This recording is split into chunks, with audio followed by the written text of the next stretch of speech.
আজকে আমি আর অমরেশ মিলে গেলাম মোমো খেতে। দেখো সকালবেলা ঘুম থেকে ওঠার পর কোনো প্ল্যান ছিল না, মনে মনে শুধু ভাবছিলাম আজকের দিনটা কি ঘরেই কাটাতে হবে। তো যাই হোক, ঘরে সেরকম তো কোনো কাজ করি না, তাই ভাবলাম বিছানাটা একটু গুছিয়ে দেই, মা খুশি হয়ে যাবে। बड़ा हरामी हो बेटा। কোন রকমে দলা মোচা করে বিছানাটা তো গুছিয়ে দিলাম। তো তারপর বাইরের দিকে আসতেই দেখি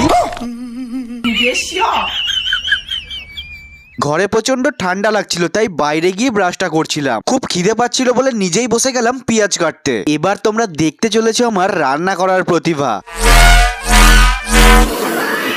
তারপর আমি বসে পড়লাম মুড়ি আর একটা ডিম ভাজা নিয়ে। তারপরে হয়ে গেল রাত, আর হঠাৎ প্ল্যান হলো মোমো খেতে যাব। আমি আর অমরেশ মিলে বেরিয়ে পড়লাম লং রুটের জার্নিতে। তারপর একটা পেট্রোল পাম্প দেখে পেট্রোলও ভরে নিলাম। এবার আমরা পৌঁছে গেলাম একটা রোড সাইড মোমো দোকানে, আর এখান থেকে আমরা নিয়েছিলাম একটা টাইফো, এক প্লেট চাউমিন আর স্যুপ। আর খেয়ে যা বুঝলাম, দেখো বলতে তো ইচ্ছা করে না, কিন্তু প্রত্যেকটা খাবারই খুবই বাজে ছিল। তো এখানেই শেষ করলাম। জয় শ্রীরাম।